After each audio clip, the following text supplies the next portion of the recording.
Today, we have the privilege to welcome Audrey Boss to the Author's Bridge podcast. She's a food and eating coach with over 20 years experience supporting hundreds of fed-up yo-yo dieters. She is an open floor movement practice teacher, inspiring people to move their bodies for joy and vitality beyond exercise and fitness.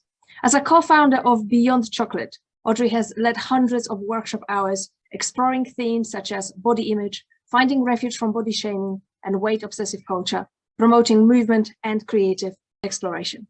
With all the above on her proverbial plate, together with her sister, she has co-authored 2 books on how to, in a nutshell, ditch diet culture and stop overeating. With so many of us battling food-related demons on a daily basis, these books feel like a great starting point to finding a new way forward with our diet and weight issues. Audrey, welcome to the podcast. Thank you, Agata. Thank you for having me. It's great to be here. You're more than welcome. Before we move to the matters of writing as such, let's start with Beyond Chocolate as a supportive space. How would you describe it to those who do not know anything about it? I would describe Beyond Chocolate as an anti-diet community. Okay. You know, out there are so many spaces where you can talk about dieting and restriction and the latest fitness program you're on and what you're cutting out. You know, the very fabric of society is woven through with these diet culture messages. So with Beyond Chocolate, which was born as a result of the book, we wrote the book, and then what we found was that people were really desperate and wanting a space to be able to talk and exchange with like-minded people. So we created this community and it's grown and grown and grown over the last 25 years. And it's a safe space for people to come and connect with others and get support and know 100% that they will not be given advice on how to diet or how to lose weight. It's a safe space from diet culture and body shaming, basically. Thank you for that. Thank you. You have co-written a book, which is also called Beyond Chocolate. You've co-written it with your sister. However, what I would like to find out is what was your true reason, the one that you felt in your gut, essentially. Well, there's several. Firstly, I'd always wanted to write a book. You know, there was an author in me, and I always wanted to write a book. And for quite a few years, I think probably like quite a few people who are aspiring authors, you know, I'd start my novel and I'd write a chapter or 2, and then I'd get lost or I'd get stuck. I didn't really know what I was doing. So when the opportunity came up to write a book about something that I knew, like I wasn't having to invent a storyline or characters, like I was just having to put what I knew in here onto paper. So I think the main reason was that I wanted to write a book. Secondly, you know, when we wrote this book back in 2006, the idea of mindful eating, intuitive eating, the idea that diets don't work was very novel as in new, right? And so I really wanted to put some work out there that people could access for, you know, £8 or the price of a paperback, and to spread the word that actually there was another way forward with eating and food and body image. And I guess it was a way of healing myself. You know, it was as the process of writing really helped me to come to terms with my own relationship with food and my body as well. Absolutely. I think we all have a relationship with food. It's just determining what it is and what effect it has on us. That's a whole different podcast, I would say. When you were writing the book, what would you say was the most enjoyable process of writing it? I think the most enjoyable process was writing it with my sister, was co-writing it. Like, it's such a wonderful, you know, we get on really well. She's one of my best friends. And there was that dynamic kind of backwards and forwards and, you know, negotiating each word, each sentence, but also when I got stuck, she was usually quite creative and had good ideas, and then vice versa. She would get stuck and I would be the one having the ideas. So it was really great to do that kind of tandem writing together. That was the most enjoyable bit for sure. Oh yes, I think I can agree to that a lot, because when writing a book, if you write it on your own, it can be quite a lonely place. Yeah. And when I would get stuck, I would have to walk away from it for 2 weeks, or look into a glass of wine for inspiration. And it's not as healthy as it could be, or enjoyable as it could be when you get stuck. So having somebody that you can get inspiration from, and maybe laugh or even express frustrations with, I think that's such a useful place and to be and person to have. So as a writer of the book or the books, what was the most tricky bit? What would be the biggest challenge that you think you have faced during the process of writing? How do I get what I know in here into a format that makes sense to other people and will be truly helpful to them? Like, what is the information that I need to include? What is the information that's actually not going to be helpful that I want to include, but that's not actually going to be helpful for the people reading the book? Like, how do I get all of this into something that makes sense in black and white, on paper? That's right. And we both know that there's so much going on there, Audrey. We know each other very well. There's a whole ocean of information. Yeah. Yes. So you would say the challenging process was to filter the information. Yeah, to filter, to pick the bits that were going to be truly helpful. Absolutely. Rather than what I call the fluff, Yes. Do you believe in such a thing as the writer's block? And if you do, have you experienced it?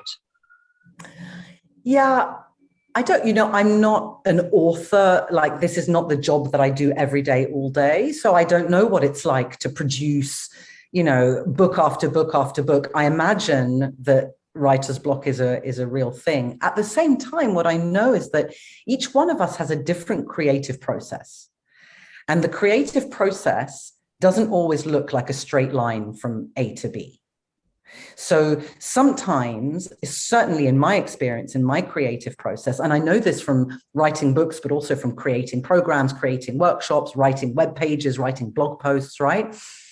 There's a moment where it gets really messy and it looks like I'm not getting anywhere, and I have to pause and walk away from the work for a while and accept that I'm not quite sure where I'm going with it, and that there's no clarity for the time being. But over the years, what I've learned is that this isn't a writer's block. It's just part of my creative process.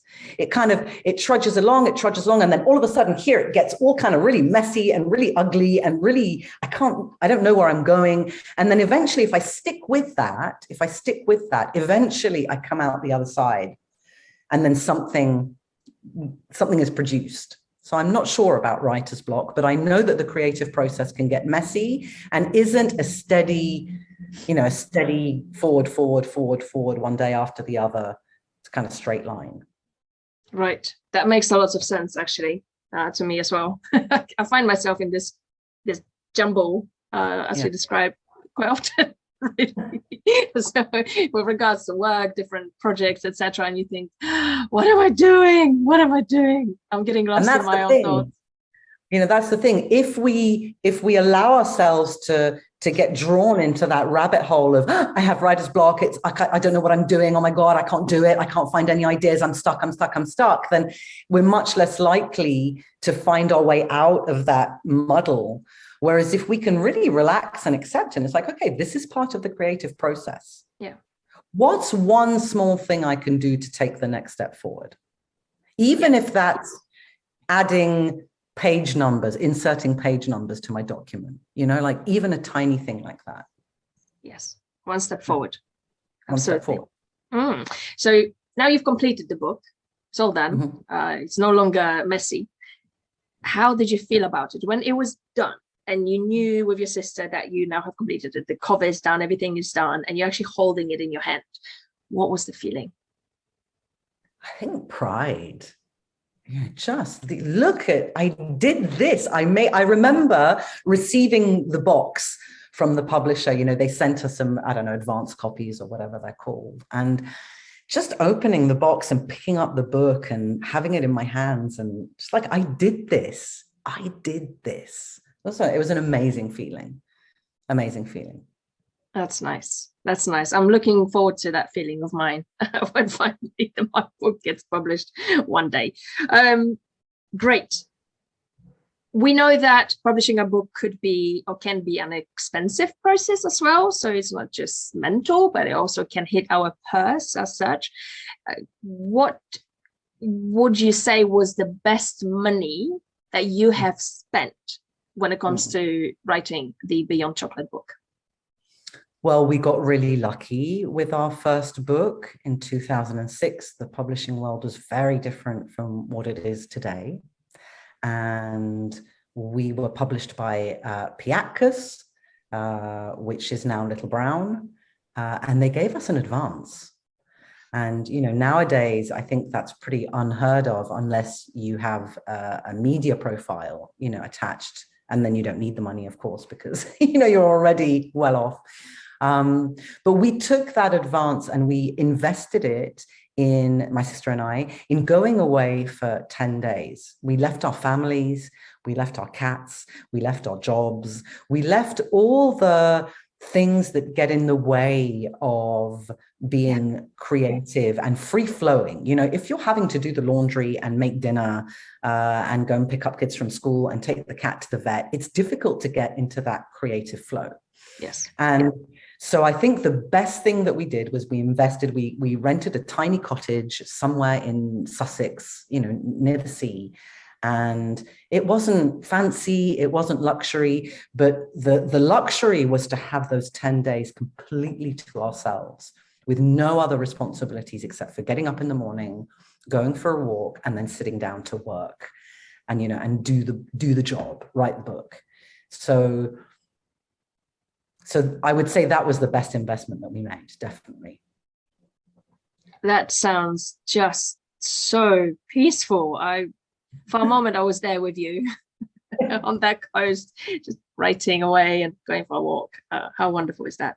All right, I wanted to read something from the book. And if you could maybe just take us through the state of mind of that person later, just bear with me. I have to put my eyes on. So it goes like this. Sunday evening, 8 p.m. I'm starting a new diet tomorrow. This one is going to work. They explain it all really well, menu plans and all, so I can't go wrong this time. I'm going to do it properly. I'm ready. I've checked out all the chocolate, biscuits, sweets and crisps. I've been to the supermarket and stocked up on salad and cottage cheese and low-fat yogurt, chicken, and healthy snacks. We fast forward to Sunday, week later. Swear, swear, swear, exclamation marks. I'm such a failure. Why can't I just stick to it? I've got no willpower. I can't believe it. It's all those delicious jams, chutneys, and cheeses that Tim brings from Portugal. Damn Tim, by the way, that's my lie. I've just tasted them all and they are so bloody good. And that was before dinner. Stuffed my face all night, and now Johnny's parents have invited us for tea. Might as well just ditch it for today. I've blown it anyway. So what's the point? What's happening there, Audrey? What's happening is we're falling into the diet mentality trap. You know, the idea that all or nothing, you know, on, off, all or nothing, waiting for the right time to start again. Here we are, you know, we're gearing ourselves up to start the diet. And the thing is that research has really shown us and proven to us that the more we try and restrict and deprive ourselves of food, the more likely we are to then overeat and have a relationship with food that we're not happy with. It's called reactance, right? So the more we try and not do something, the more that thing is on our mind. And that's what we do, isn't it? We do the kind of like, that's it from tomorrow. And we tell ourselves that we're going to do it perfectly and forever. And that's a real diet culture thing. It's like this before and after. You know, before you're this messy, broken, overweight person with an unhealthy diet. And after you're going to be this perfect person with a perfectly healthy diet, the perfect body. We we tell ourselves that having a thin body or the perfect healthy diet is the solution to all our problems. And so we start with really good intentions, but willpower is a finite resource. And if we're not addressing the reasons why maybe we're using food to cope with life, or why we don't like the way we look in our bodies and feel in our bodies, if we're just trying to impact the symptom, which is the weight or the body that we have, then we're not really solving the problem at all, right? So we start out and then we mess up once, and then we think, oh, well, I've ruined it now, so I might as well just give up and give in, and then wait until next Monday, after Christmas, after my birthday, next year, whenever it is that we start again. And then we have this cycle that goes on and on and on, off, start again every Monday, start again every Monday. So in this book, and what you read, what we're suggesting is that rather than trying to make all these big changes all in one go and doing that stop-start, is to really start to be interested and curious in the how, in the why, in the reasons why we may not have a relationship with food that feels fluid, comfortable, relaxed, right? And the same with our bodies. And to take it really step by step, like every day, every bite, every mouthful is an opportunity to do something different. Yes. Why I chose this particular bit of the book is because it reminds me of me. It's just that it's not a Sunday to Sunday, it's more like summer to summer, or February to summer, because I'm thinking, okay, I've got 5 months to fit into my swimming costume, right? So I'm going to do it. By month 3, I'm thinking, this is not really happening. By month 5, which is July, comes in, and you think, do you know what? I'm just going to use a scarf to wrap around and hide the bits that, the world shouldn't be seeing. And then I, over and over, every single year. And the older we get, that it doesn't get any easier. Body changes as well. And also the more we yo-yo diet, yes, the more likely we are to put on weight slowly and surely over the years, and then the harder it is to lose that weight or to shift that body. That's right. So I found it very useful. I loved the book, and I read it for myself to help myself and my relationship with food, which for some people thinking, oh, Agata, you're a fitness professional, you should have no issues with food. Well, that's a misconception. We all have, something that we need to deal with. And I bet there are some fitness professionals out there that also have behind the scenes struggles as well. Just to kind of let people know that you're not on your own. we're all in the same boat. I think especially in the fitness world, there's an expectation that you're going to have a certain body size and shape. And so the pressure is even, more on people who work in this field to look in a certain way. Absolutely. All right, let's kind of go back to books that you have maybe read. Has a book ever made you cry? And that could be happy tears or actual sad tears, real emotions. Yeah, several books over the years. Sadly, over the last 10 years or so, I haven't read so many novels. I've mainly read, books that are to do with my professional development. But I remember one book in particular, this was quite a few years ago, and it's called The Agony and the Ecstasy by Irving Stone. And it's the story of Michelangelo. And there's a scene in the book where he's working on David, and he can't do it. I can't even remember the actual scene exactly, but he's really tortured. He's having a really difficult moment in this creative process. And the way it was written was so beautiful and so engaging. And I remember sitting in bed and just having tears of compassion running down my face when I was thinking of this genius who was so tortured and so unhappy in his creative process, in trying to out of stone, out of this block of marble, to create something.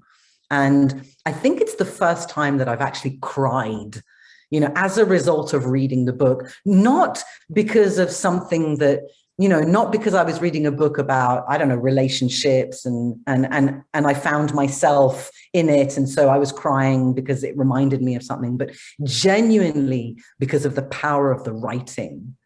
And it was beautiful. It was a beautiful moment, actually. Yeah. Oh, So powerful. it's The Agony and the Ecstasy by Irving Stone. Beautiful book. Well, there you go. Put that in your notes, people. Put that in your notes. Maybe Audrey can put a link in there as well in our description to the book as well. So that could be useful.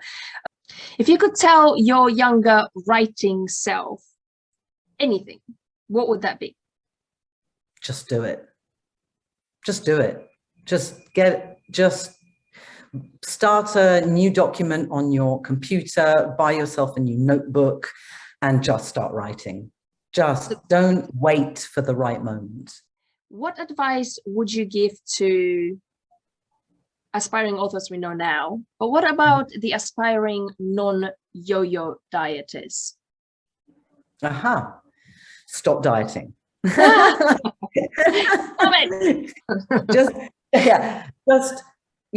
are other ways to manage our relationship with food and our bodies, ways that are infinitely kinder, more joyful, more connecting towards ourselves and with other people. We don't have to do this yo-yo dieting thing of every Monday, every February, going round and round in circles. If it feels like you're going round in circles and you're unhappy with how you eat and how you feel in your body, there is another way. And the first thing is to stop dieting. That's the first step. Audrey, how can people find you? How can people find your workshops? How can people find the book and anything else that has to do with you and what you do, the amazing work that you do? So you can find me and all things Beyond Chocolate on our website, which is www.beyondchocolate.co.uk, all in one word. There's all the information on that, on how to join our workshops, on where to find our books, on how to join our community. We have a lot of ways of accessing this work, from reading the book to doing an online course to coming on a workshop. If you want to come and move with me, I'm also doing that, and all the information is on the Beyond Chocolate website. So it's all there. Our books are available widely on, all sorts of booksellers. I don't want to say names, yes, but on widely available booksellers. It's still there.